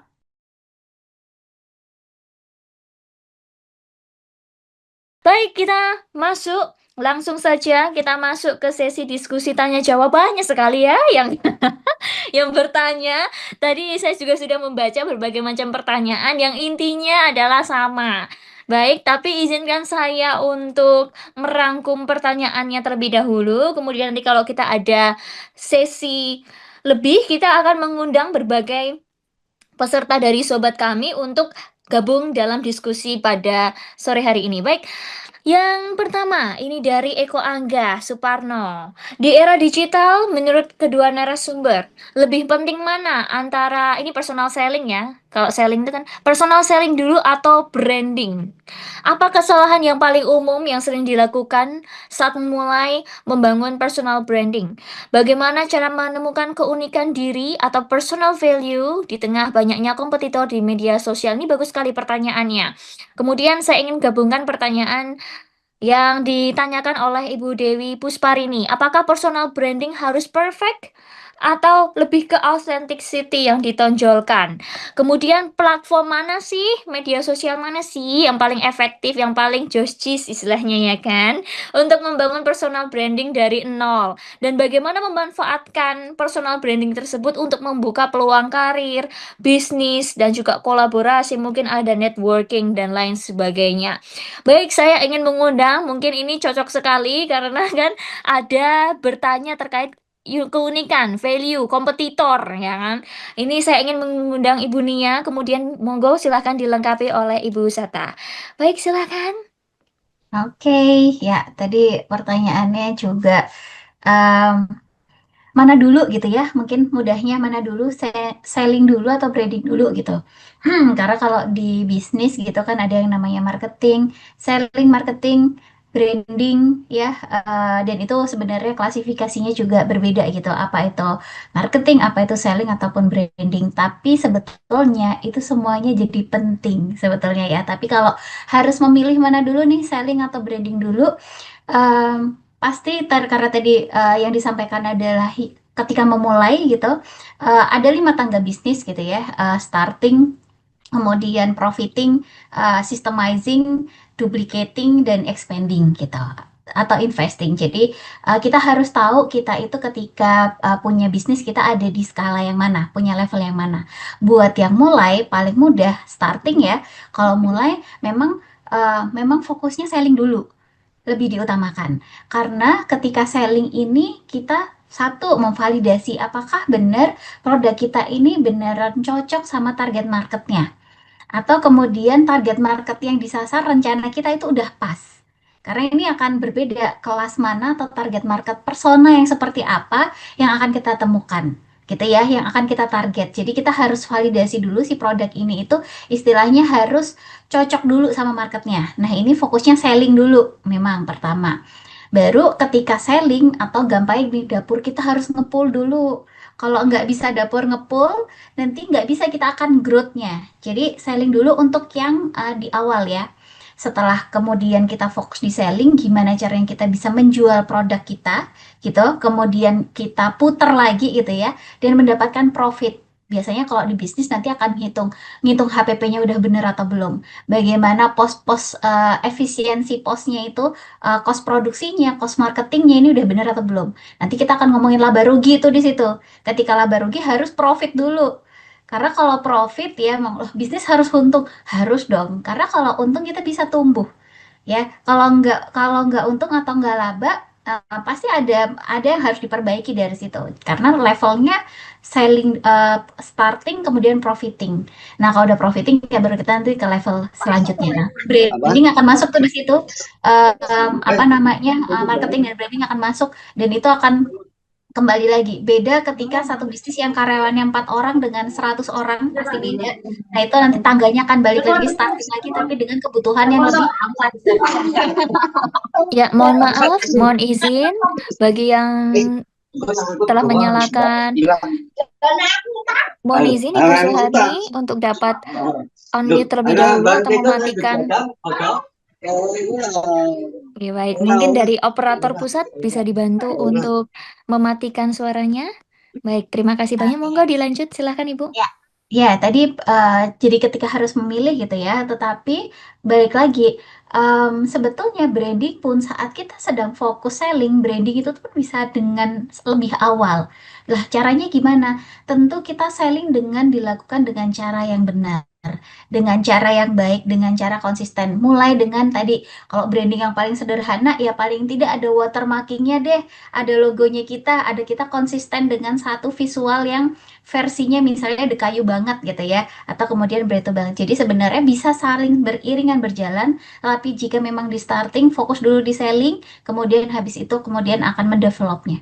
Gitu, Mbak Zata mungkin bisa dilengkapi, Mbak Zata, Mbak eh, Aurel bisa dilengkapi dengan Bu Zata, silahkan.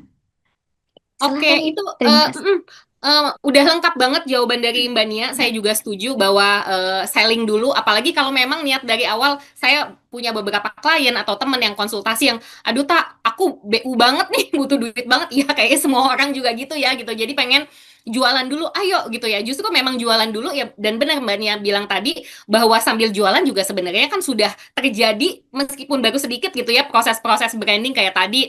Misalnya teman saya jual makanan di dalam sebuah kotak gitu ya, saya udah bilang, kalau bisa jangan lupa taruh logonya, Instagramnya ditulis pakai stiker aja. Misalnya belum ada dana gitu ya untuk bikin customize apa box atau packaging gitu.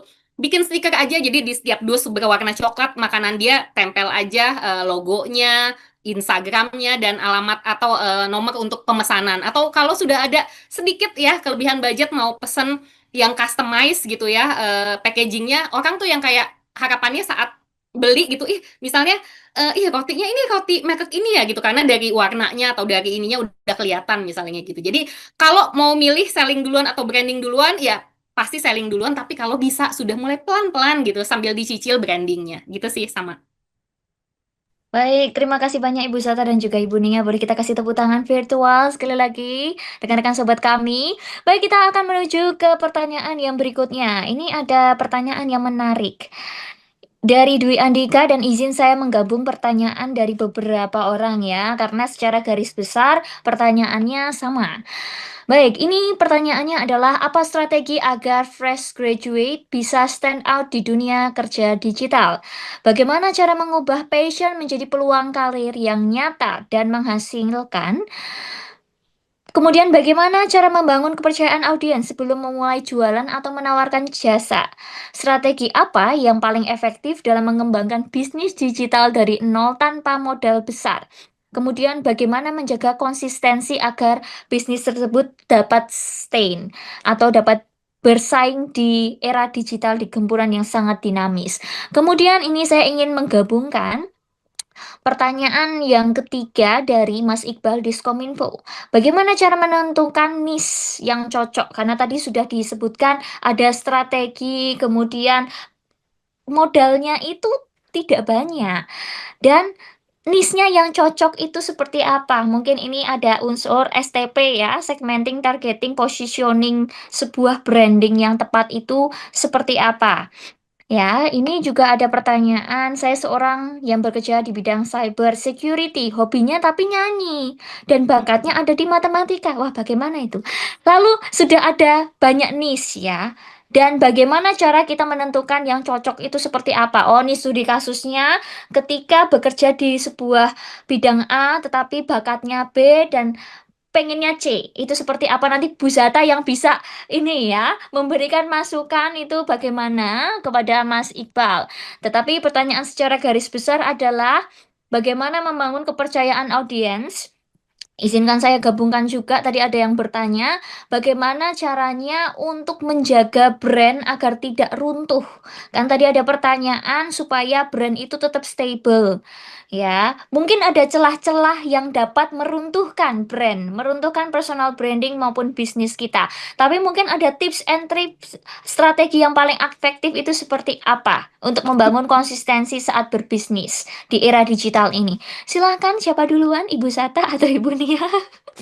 Karena banyak sekali pertanyaannya ini, luar biasa. Oke, Ibu boleh Nia aku dulu deh, atau ntar Bu Wisata kayaknya ya? tambahin Silakan, ya. silakan. Soalnya banyak banget kayaknya tadi takutnya nggak apa ada yang nggak ke cover kayak gitu. Tapi kalaupun nanti ada yang tidak ter cover boleh disampaikan lewat WhatsApp ke Mbak Aurel, nanti aku bantu jawab gitu ya. Oke, tadi pertanyaannya banyak sekali, luas sekali gitu, tapi saya mencoba untuk merangkum gitu. Kalau misalnya kita baru lulusan baru lulus gitu ya, atau masih awal-awal gitu mau kerja, atau sebenarnya ada di tahap manapun gitu ya dalam hidup kita mau bangun personal branding, ya sesimpel mungkin kata-katanya mulai aja dulu. Dan mulainya tuh kapan? Nggak ada kata terlambat, mau mulai lebih awal gitu. Kayak saya pernah punya di kelas personal branding saya pernah punya dua yang menurut saya agak-agak anomali gitu ya. Pesertanya kan biasanya sudah dewasa muda, atau sudah dewasa sudah bekerja, atau bahkan ada yang mau pensiun gitu ya, pengen bangun personal branding. Tapi ada dua peserta, yang satu mahasiswa baru lulus SMA, kemudian dia kuliah di Cina gitu ya, dia ngambil arsitektur. Satu lagi anak SMP. Itu saya sampai nanyanya, kamu disuruh ya sama ibu kamu, dipaksa gitu ya ikut. Ternyata itu adalah kesadaran mereka sendiri, karena mereka merasa sudah apa di era yang serba digital ini, di begitu banyak sekali apa informasi dan lain-lain, mereka sudah mulai mikirin gimana nih caranya aku nanti stand out gitu ya, gimana caranya. Nah, sebenarnya sesimpel tadi dari SMP, SMA gitu mau mulai bagus gitu, karena sudah tahu dia mau bangun personal branding seperti apa. Contoh nih, tadi yang mahasiswa yang dia di arsitektur, dia seneng gambar.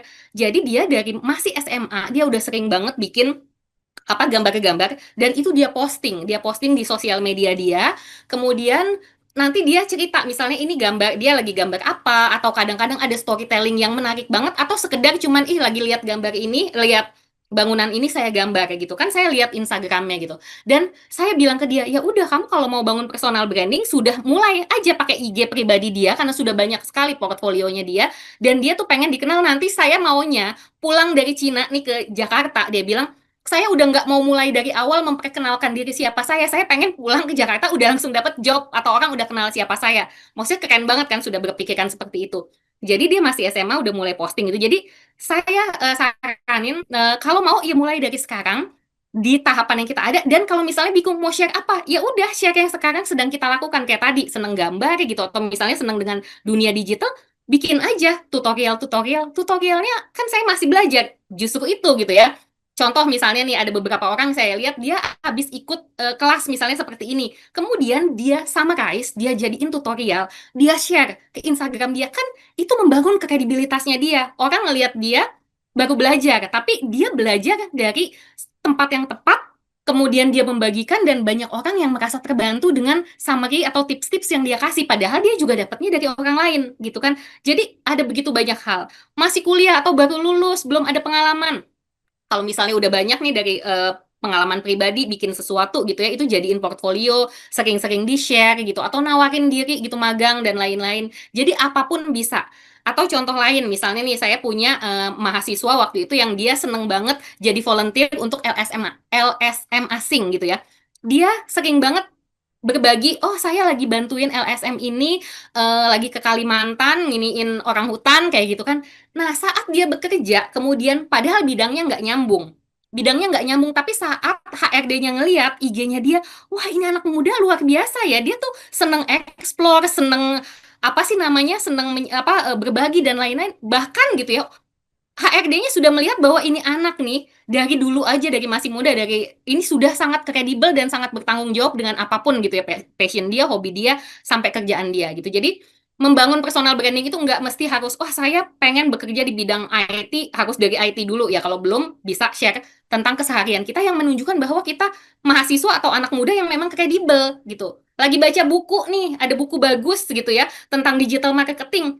Foto aja sesimpel bikin apa sih foto-foto yang estetik atau apa, kemudian kita tulis, buku ini bagus banget karena ini insight-nya begini-begini, itu sudah membangun kredibilitas gitu. Jadi tenang aja gitu, ada banyak hal gitu ya yang bisa kita lakukan dari awal, dari sekarang untuk bangun personal branding dan memperlihatkan kredibilitas kita.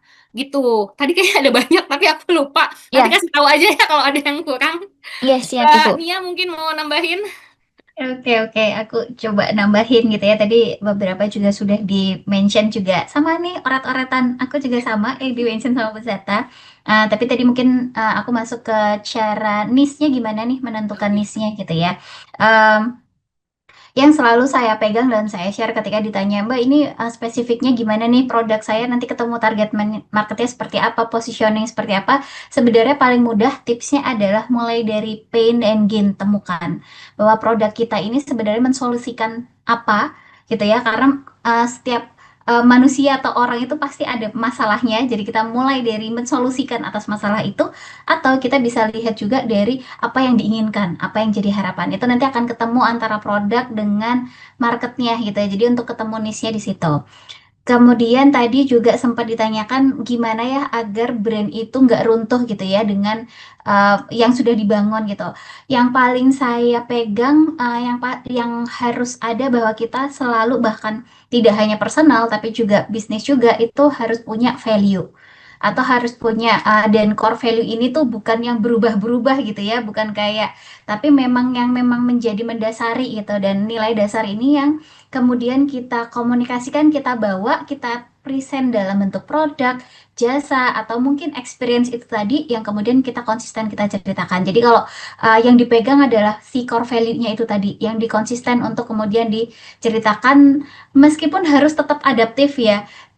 Jadi adaptif ini memang diperlukan gitu. Misalnya kayak Dukayu awalnya kita hanya lewat Instagram aja. Kemudian kita harus say hi sama teman-teman yang ada di TikTok, mungkin agak kemudian berbeda cara mainnya, tetapi kita tidak kehilangan tentang identitasnya kita uniqueness-nya kita tetap terjaga dengan berbagai platform. Jadi adaptif, dan agar branding itu tidak utuh ya, kita akan pegang value-nya kita, core value. Terakhir tadi juga sama yang meng-highlight terus, gimana nih kalau fresh graduate gitu ya, mulainya dari mana? Saya juga meng-highlight poin bahwa mulai aja dulu. Bisnis juga sama kok gitu. Kita mungkin habis dapat insight hari ini tadi 1-2 jam terakhir, mungkin kita ada beberapa hal yang baru didengar atau ada bahkan sudah pernah juga diulas gitu ya. Tetapi kemudian refreshment lagi di diskusi kali ini, memang kuncinya adalah mulai aja dulu. Karena take action, make it happen gitu. Dari saya mungkin itu tambahannya Mbak Aurel. Mbak Urel, aku izin nambahin. Boleh silakan Ibu. Baru keingetan tadi pas Mbak Nia ngomong gitu. Jadi saya mau nambahin gitu yang bagaimana supaya personal branding dan atau bisnis branding itu nggak gampang runtuh atau nggak kemana-mana gitu ya. Saya mau mengambil 2 kasus yang viral beberapa bulan terakhir ini gitu. Mungkin saya tidak menyebutkan apa, tapi saya cerita contoh. Kalau bisnis branding, mungkin teman-teman beberapa ada yang tahu soal kopi gitu yang sebenarnya sudah terbangun dengan baik, kemudian dia bikin eh, campaign yang pakai kopinya nama-nama cewek gitu dan namanya juga sangat vulgar dan sangat tidak etis sekali gitu ya.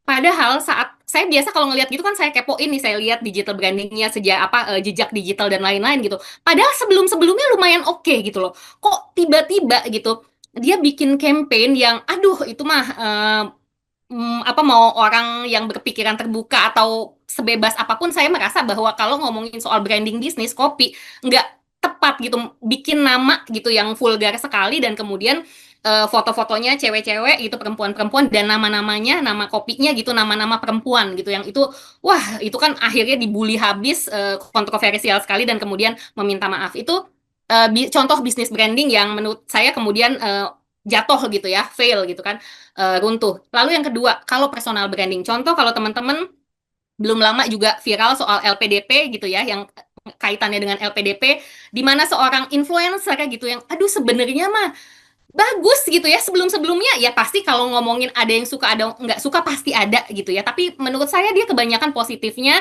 kebanyakan banyak yang suka karena followersnya banyak, engagementnya kuat, kemudian di satu eh, hari gitu ya, yang sial sebenarnya bukan satu hari yang sial, tapi itu kan kaitannya nanti dengan membangun personal branding.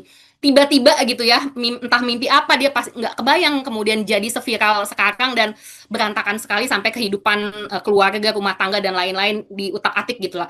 Nah, itu kan nggak sekedar hanya bisnis branding yang runtuh atau personal branding yang runtuh, tapi nama baik juga rusak. Kenapa itu bisa terjadi gitu? Makanya itu penting banget yang tadi saya langkah 1, 2, 3, 4 itu. Saat kita membangun, mempersiapkan secara offline, baru kita pindahin ke dunia online, harapannya karena sudah terkonsep, sudah dipikirkan dengan baik, nggak akan gampang kita bikin, misal tadi kopi ya, udah semua ya, kita udah bikin branding, udah bagus, udah cakep gitu. Terus kemudian ada sosial media manager baru gabung gitu ya, oke, bagus nih apa segala macam. Dan kemudian tim kreatif punya ide, gini aja bos gitu, ada ide gini-gini, ini pasti nih kan penggemar kopi kan kebanyakan Gen Z gitu ya, anak millennials juga, mereka tuh pasti suka nih nama-nama yang begini, itu nggak akan lolos gitu kalau kita bisnis brandingnya sudah kita konsepkan dengan baik gitu ya. Oke, paling akan sekedar misalnya lucu tuh, ketawa, tapi internal aja, nggak bakal itu sampai keluar gitu ya, sampai jadi poster dengan tulisan NG titik-titik gitu kan, aduh itu fatal banget menurut saya gitu. Saat personal branding, bisnis branding disiapkan dengan baik. Sama, personal branding tadi yang kasus LPDP, saat kalau dia benar-benar mempersiapkan, mendalami gitu personal branding dia, nggak akan ada keceplosan-keceplosan, terutama setelah dia posting kan dia balasnya masih masih songong gitu ya, masih wah pokoknya malah bikin tambah viral gitu kan, seperti itu. Jadi personal branding yang disiapkan dengan baik itu nggak akan bikin kita keceplosan atau kepleset. Percaya deh sama saya, dari banyak gitu ya klien-klien saya atau pengalaman pribadi saya, jarang banget kita kepleset gitu, namanya manusia mungkin kepleset tapi juga tidak akan fatal banget gitu. Makanya memang perlu dipersiapkan tadi langkah-langkahnya, jangan biar cepet langsung aja loncat ke nomor 4 gitu. Jadi itu antisipasinya supaya personal branding dan bisnis branding terbangun dengan baik gitu ya, dan tidak mengalami kontroversi yang fatal seperti tadi, yaitu tadi dipersiapkan dengan baik, diusahakan, dikonsepkan ya, salah satunya lewat tadi 4 langkah tadi. Itu sih dari saya. Baik, kita kasih tepuk tangan, berikan tepuk tangan yang meriah untuk Ibu Zata dan juga Ibu Nia, luar biasa sekali ya rekan-rekan sobat kami.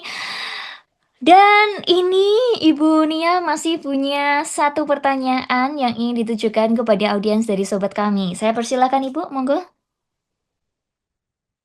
Oke, mungkin satu pertanyaan reflektif kali ya, Mbak Aurel. Kalau Betul, tadi Ibu. juga mungkin ada yang mencatat, ada yang ingat di materi tadi tentang framework gitu ya. Apa sih 4E tadi itu?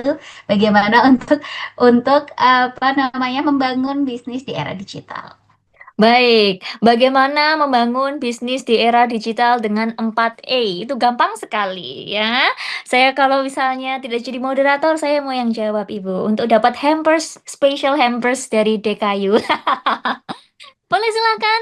Ada yang ingin menjawab dari rekan-rekan sobat kami 4E yang tadi sudah disampaikan, dijelaskan oleh Ibu Nia. Boleh silakan angkat tangannya. Ada yang tahu langsung saja bergabung bersama dengan kami, raise hand atau bisa menjawab di kolom komentar. Baik, kami masih tunggu 4E yang sudah dijelaskan oleh Ibu Nia. Ini tadi berbahasa Inggris. Ayo, siapa yang tahu? Menggunakan bahasa Inggris, depannya semua. Bukan engkol, bukan ya. Berbeda. Baik, siapa yang ingin menjawab? Ada 4E. Mungkin saya ingin bantu ya. Sebelum kita merumuskan bagaimana bisnis kita yang tadi digabungkan dengan personal branding yang kuat, kita tentunya mempunyai segudang 4 hal tersebut untuk yes, betul, benar sekali. Ini dari MS Zuhro. Expand, assist, experience, and also engage. Luar biasa, boleh kita kasih tepuk tangan virtual. Dan kita sudah menemukan ya pemenang di sore hari ini ya. Ada dari MS Zuhro.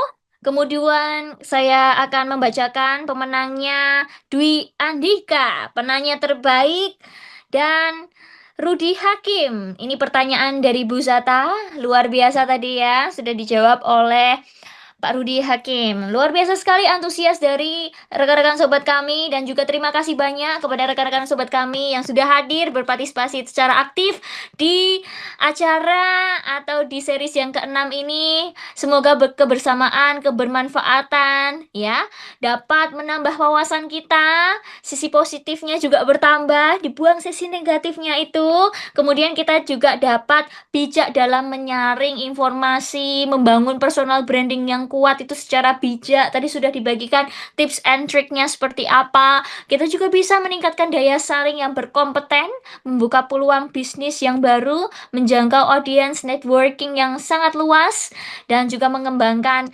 bisnis secara inovatif dan juga kreatif melalui platform media sosial ya, dan platform digital tentunya.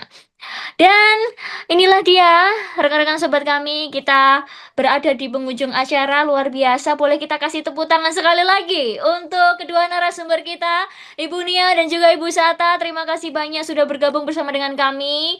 Mohon maaf apabila ada salah kata, ucapan selama saya menjadi moderator. Dan akhir kata rekan-rekan dari sobat kami, jangan lupa untuk selalu stay tune mengikuti perkembangan dinamika yang ada, mengikuti info-info terkini dari sobat kami. Luar biasa sekali. Baik, izinkan saya menutup.